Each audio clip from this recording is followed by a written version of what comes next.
აბა ბიჭებო, ყური დამიგდეთ. Justin Gage ფიქრობს, რომ ილია თოფურიას დანოკაუტება შეუძლია. ხოდა მეც მანდვარ. კაცმა რომ თქვას ეს მისი პრობლემაა, მაგრამ ხომ ვიცით, მებრძოლი ოქტაგონზე იმ იმედით თუ არ ავიდა, რომ მოწინააღმდეგეს თავპირს დაუმტვრევს, მაშინ საერთოდ რა უნდა იქ? ეგ უკვე გიჟის დიაგნოზია. Gage მაქამდე მხოლოდ იმიტომ მოაღწია, რომ სჯეროდა, ის ყველა სხვაზე უკეთესია. ნუ ეს გასაგებია, თავდაჯერებულობა კარგია, მაგრამ მოდი რეალობასაც ჩავხედოთ თვალებში. Justin ამბობს, ვიცი, ილიასაც აქვს ძალაო, მაგრამ იქ მეამატებს. თუ მე მას დავანოკაუტებ, ალბათ ჩავთვლი, რომ რაღაც კომპიუტერულ სიმულაციაში ვცხოვრობ. ხვდებით რა ხდება? თვითონაც ხვდება რადონის კედელთან უწევს შეჯახება. ილია დღის ისეთი ტიპია, რომ მისი დამარცხება რაღაც დაუჯერებელ ზღაპარს უფრო გავს, ვიდრე რეალობას. მოდით გულზე ხელი დავიდოთ. თელი სამყარო თოფურიასკენაა. მე არ მინდა წინასწარ ხმამაღალი სიტყვების თქმა, მაგრამ თუ Gage მოიგო, ეს იქნება MMA-ის ისტორიაში ყველაზე დიდი შოკი. გახსოვთ რონდა როუზი რომ დაეცა, ან ანდერსონ სილვამ რომ წააგო?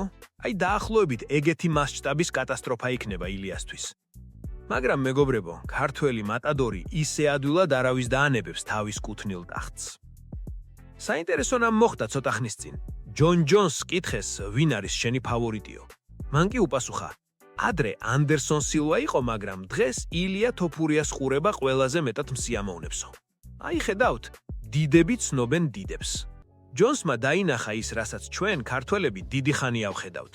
ილიას ბოქსის ტექნიკა დღეს UFC-ში საუკეთესოა. კი, მაქს ჰოლოუეი და ვოლკანოვსკიც მაგრები არიან, მაგრამ ილიამ ხომ ორივე გააუთუა. ხოდა კითხვები კიდევ გააქვთ. ჭორიც დადის თითქოს ეს ჩხუბი თეთრ სახლში უნდა გაიმართოს. წარმოიდგინეთ რა მასშტაბია. ჯონ ჯონსი რომ ამაზე ლაპარაკობდა, სახეზე ეწერა, Gage-ის შანსი არ აქვსო. როცა ასეთი ლეგენდა ამბობს, რომ ილია ნამდვილი დინამიტია, იქ ბევრი ლაპარაკი ზედმეტია. Gage კარგი ბიჭია, ვაშკაცია, მაგრამ ილიასთან დაჯახება დღეს თვითმკვლელობის ტოლფასია. თქვენ როგორ გონიათ, მართლა სიმულაციაში ვართ თუ უბრალოდ ქართველი მებრძოლების ერა დადგა? მე მგონი პასუხი აშკარაა. ილია არ არის მხოლოდ მებრძოლი, ის მანქანაა, რომელიც 65 კილოგრამს კი არა, თელ იმედებსა და მოლოდინებს იწონის თავის მუშტებში. ბიჭებო, როცა რობერტ უიტეკერი რამეს ამბობს, იქ ყურები უნდა დაწყვიტო. ეს კაცი UFC-ის ისტორიაში ერთ-ერთი ყველაზე დახვეწილი სტრაიკერია.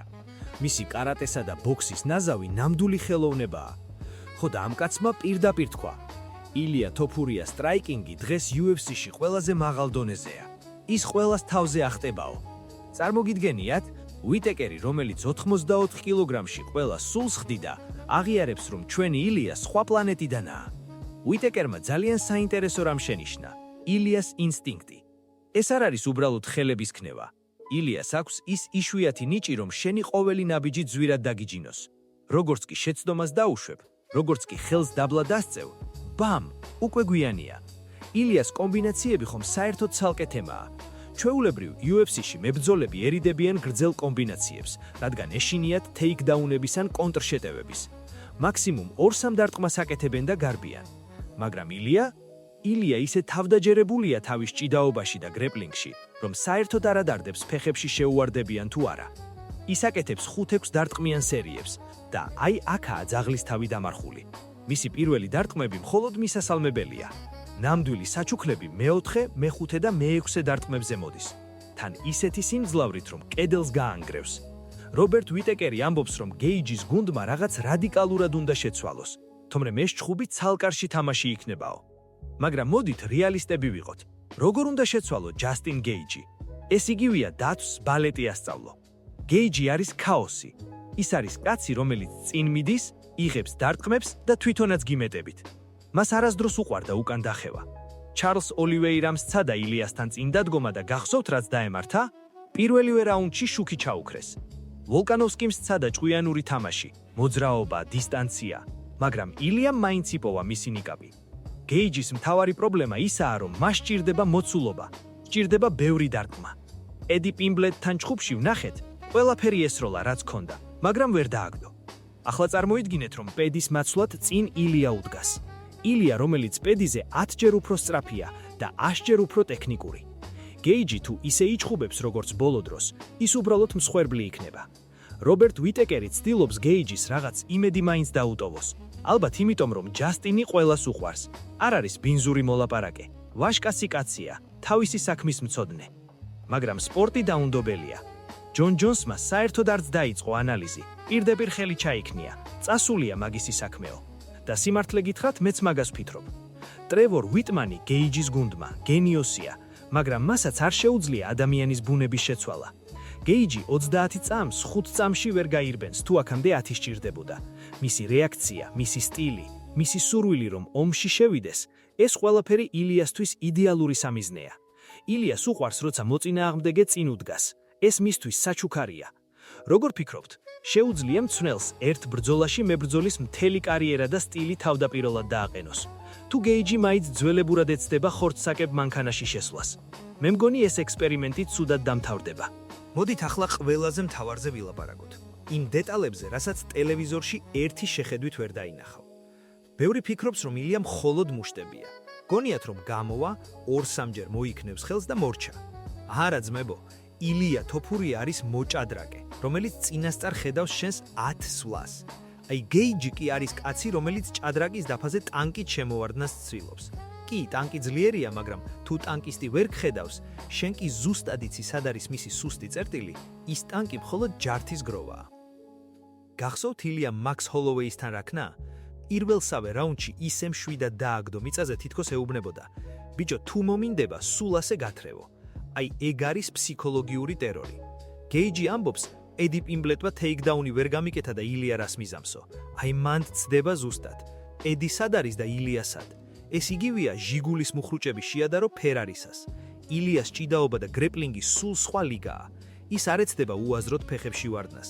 ის ჯერ ბოქსით დაგღლის, თავბრუს დაგახვევს, დაგაჯერებს, რომ მხოლოდ ხელებით გეჩხუბება და მერე, როცა ყველაზე ნაკლებადელი, ჰაერში აგიტაცებს და მიწას ისე დაგანარცხებს, რომ ფილტვებიდან ჰაერი მთლიანად გამოგივა. აქ კიდევ ერთი მომენტია, კუთხეების ბრძოლა. ტრევორ ვიტმანი გენიოსია, მაგაზე არავინ დაობს. მან გეიჯი მართვად ქაოსად აქცია. ადრე ჯასტინი ისე ჩხუბობდა, როგორც დაჭრილი ტახი. ყველაფერს ეჯახებოდა და ხანდახან თვითონაც იფანტებოდა. ვიტმანმა ცოტა დააწყნარა. სუნთქვა ასწავლა, მაგრამ სიჩხარეს ვერაფერს უზავს. რეაქციის დროს ვერ შეცვლის. ილიას გუნდი კი, ეს ხალხი აფთიაქარივითაა, ყველაფერს მილიგრამებში ზომავენ. ისინი დაინახავენ გეიჯის ყოველ ტიქს, ყოველ დახამხამებას. იცით რა არის ყველაზე დიდი ტყუილი, რასაც დასავლეთში ამბობენ? თითქოს გეიჯის შანსი აქვს თუ ჩხუბს გააჭიანურებს. რა უნდა გააჭიანუროს? ილია 25 წუთი კი არა, 25 საათი რომ აჩხუბო, იმავე ტემპში იქნება. ქართული გენი ეგეთია, რაც მეტს გვირტყამენ, მით მეტად ვბრაზდებით და მეტი ძალა მოგდის. გეიჯის კი, რაც არ უნდა გამძლე იყოს, ეგ 35 წლის ასაკში უკვე უჭირს. ომები, რაც მან გადაიტანა, მის ხელზე ტყვალს ტოვებს. ყოველი მიღებული დარტყმა არის -1 წუთი მის კარიერაში. ილია კი ახალია, ცელოფნებშია გამოკრული. მისი რეაქციები ბასრია როგორც სამართებელი. რობერტ ვიტეკერმა თქვა გეიჯიმ ურბინოსო. წარმოგიდგენია ჯასტინ გეიჯი, რომელიც ოქტაგონზე გარბის და ილიას ემალება? ეგ ხომ კაცობისა და ვაჟკაცობის შეურაცხყოფაა. მისთვის გეიჯი ამას არ გააკეთებს. ის გამოვა და დადგება ცენტრში. და აი მანდ დაერხევა კიდეც. ილია მას დაშლის ნაწილებად. ჯერ იქნება ლოუ-კიკები, მერე კორპუსში მუშაობა და ბოლოს ის ცნობილი მარჯვენა, რომელიც ყველას აძინებს. საბოლოო ჯამში, მეგობრებო, ეს არ არის მხოლოდ ორი სპორტსმენის შეხვედრა.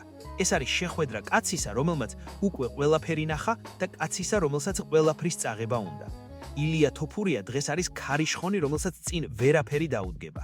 გეიჯი შეიძლება კარგი მებრძოლია, მაგრამ ის ამ ქარიშხონში უბრალოდ ფოთლივით გაფრინდება. მე მჯერა ჩვენი ბიჭის. არა იმიტომ, რომ ქართველია, არამედ იმიტომ, რომ ვხედავ იმ შრომას და იმ დისციპლინას, რაც მის უკან დგას. გეიჯი ამბობს, რომ სიმულაციაში ვცხოვრობთო. ხო და მოემზადოს, მალე ილია ამ სიმულაციიდან გამორთვის ღილაკს დააჭერს და ჯასტინი გაიღვიძებს სავანტყოფოში, სადაც ექიმი ეტყვის, მშვიდობაა ძმაო, უბრალოდ ქართველმა მატადორმა გადაგიარაო. აბა თქვენ რას ფიქრობთ? მართლა აქვს გეიჯის რამე საიდუმლო იარაღი თუ ისევ ილიას გამარჯვებას აღნიშნავთ რესტორანში ხინკით და ერთი კარგი ღვინით? დაწერეთ კომენტარებში, თქვენი აზრი მაინტერესებს.